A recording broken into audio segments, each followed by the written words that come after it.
Good afternoon, everyone. Good afternoon. Thank you very much. My name is David Kim. I first want to start by saying a word of gratitude to our sister Valerie and our sister Jackie. Jackie, stand up. Please stand up.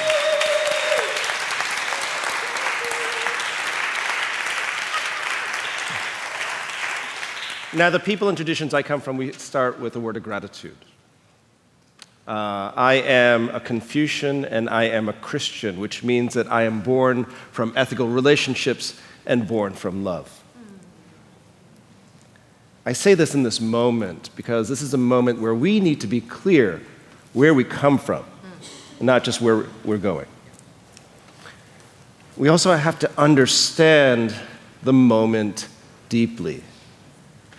Let's be clear. This is a moment of catastrophe. You may be feeling agitated and fragile, but this is a moment of catastrophe where catastrophe means a downward turning. It's not just crisis. Everything has been put to question. And it's not just a moment of catastrophe, but it's a moment where we are confronting evil. We've been talking about opponents and neighbors, but let's be clear. We are facing evil in this moment. The policies that are coming down, the hatred, the anger, the violence that has been unleashed and licensed and encouraged are being dispatched by evil. There is a ferocity of malevolence right now. Think about the racism that has been licensed from the very highest office. Think about it. So, what are we supposed to do in the face of evil? You have to begin, at least just to begin to face it and to understand and to name it. Don't be afraid to name it. Right? Don't be afraid to stare it down. You know, when I think about racism, we can think about lots of different definitions of racism, but one of the definitions I've been thinking about is a fundamental compromise of the integrity of a people. And if you think that the compromise of our integrity as people of color has not just been fortified by evil, but it has had centuries and millennia to get good at it. And so we draw on love because where else are we going to go? Right? Where else are we going to go? Now, I'm here as one of the members of a group called the Love Driven Politics Collective. Thank you very much. Thank you. We have one fan out there. Hopefully, by the end of the hour, we'll have 3. Okay. Maybe 4. We don't know. We're ambitious that way. Love Driven Politics Collective, we started as a group of teachers, activists, artists, community members who are deeply concerned about our political culture and climate. And we thought, how can we transform our politics away from one that's centered on accruing power, about enemy and friend, and one that could be centered on values of love, where those values are things like compassion, generosity, forgiveness, and mercy, where mercy means something like bending our hearts towards suffering. Imagine a politics where compassion and generosity reigned, where forgiveness and mercy were our everyday lives. Because what kind of politics do we have now?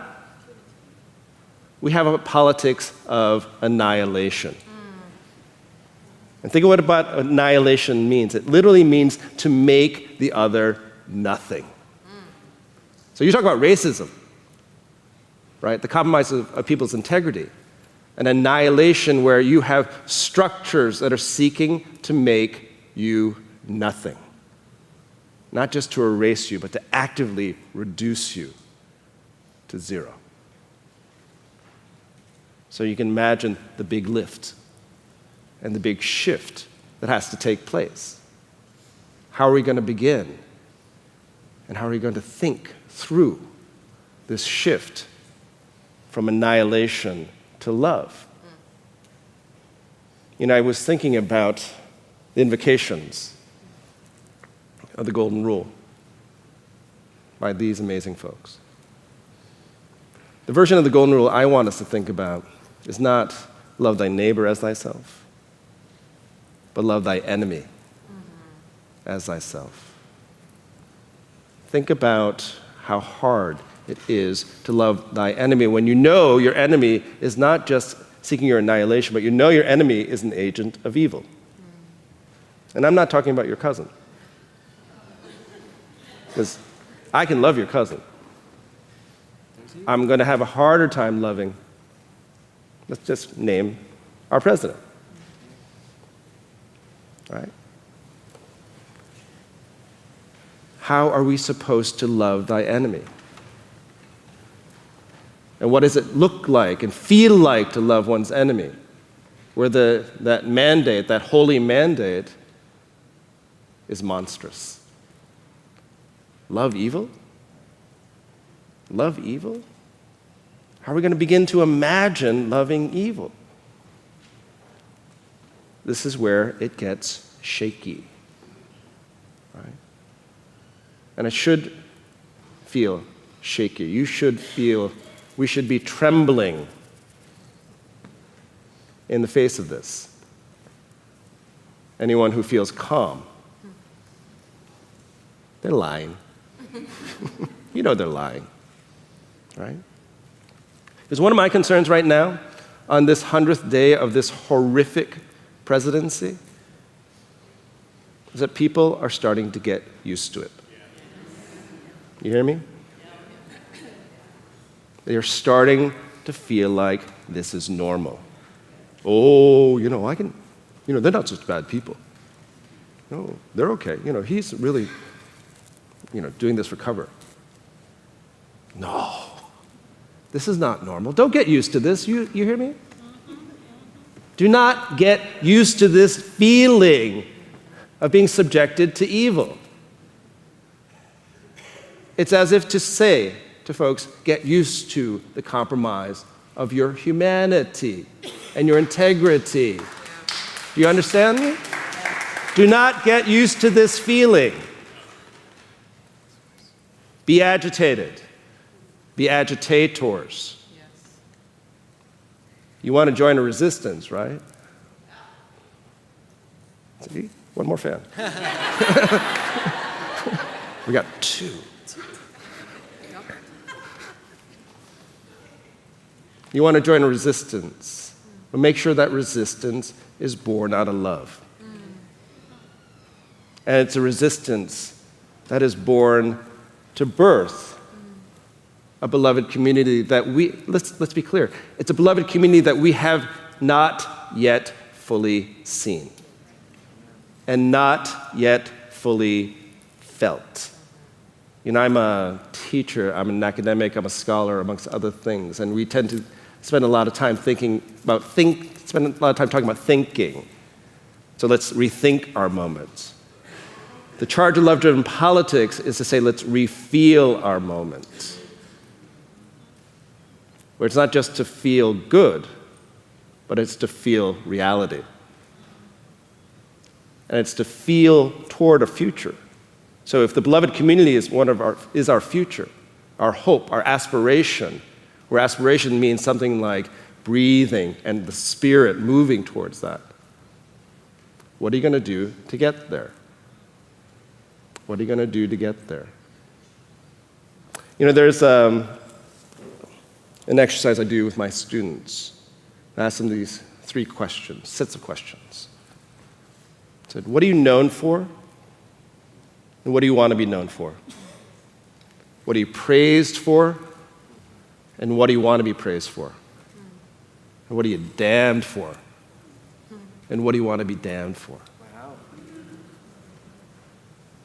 Now, ask yourselves, what is required in your life such that the answer to each of those questions about what are you known for, what are you praised for, and what are you damned for, the answer to each of those questions is love. What do you got to do in your life so you can say, I am known as a warrior for love? What do you got to do in your life so that you are praised with integrity as a warrior for love? And what do you got to do in your life such that evil damns you as a warrior for love? What's got to go on in your life? What's got to go on in our lives? What's missing now? You know, I so appreciated the words of self-worth and self-love. Because I've been thinking about, so how should we think about our thoroughly racist moments? Other than reaching for a drink. Right? And I've been thinking a lot about W.E.B. Du Bois. A lot. And you know, most folks, when they go to the Souls of Black Folk, they say, you know, they go to the line, the problem of the 20th century is the problem of the color line. The line I go to in Du Bois right now is, how does it feel like to be a problem? Right? How does it feel like to be a problem? Now, when Du Bois was writing this was a vexing question. How does it feel like to be a problem? But say we're in 2017,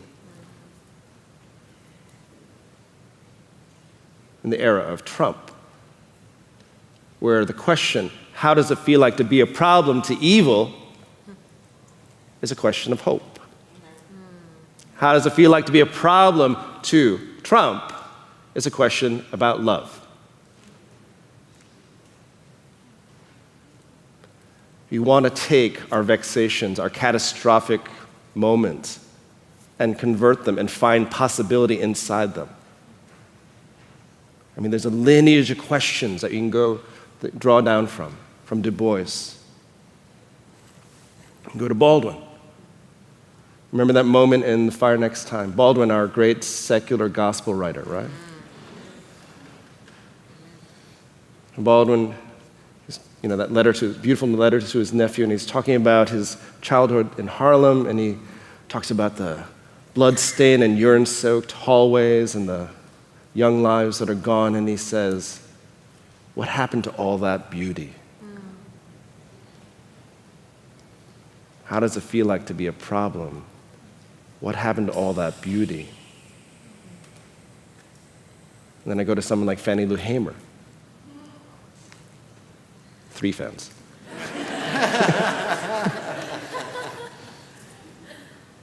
When she says, I'm sick and tired of being sick and tired. Yeah. So what do we got to do to stop feeling so sick and tired? And how is love an answer to that? And then I go to my teacher, my friend, Cornel West. Where he says, don't just hope, but be the hope. Right? Be the hope. Live the hope. I want to take all those questions. I want to take all that inheritance, that my ancestors. And I want to ask, how do we be the love? Again, where that love is to be a warrior, an agent for compassion and generosity, for forgiveness and mercy. How do we be agents of mercy in a moment that is saturated by evil? That's our challenge. That's our challenge. And I'm not trying to leave you in a down mood. No. But I need us to be clear-eyed and clear-minded and clear-sighted and clear-hearted. It is hard to love well if you're not clear-hearted. So let me confirm and affirm something to you all. Each and every one of you is worthy of love. Each and every one of you is worthy of love. Especially in the face of evil. Because evil is telling you, and has been telling you, for a very long time, that you're not worthy of love. But it's time to change that story. Not just to rethink that story again, but to refeel. To refeel. I'm so fortified to be in solidarity with all of you.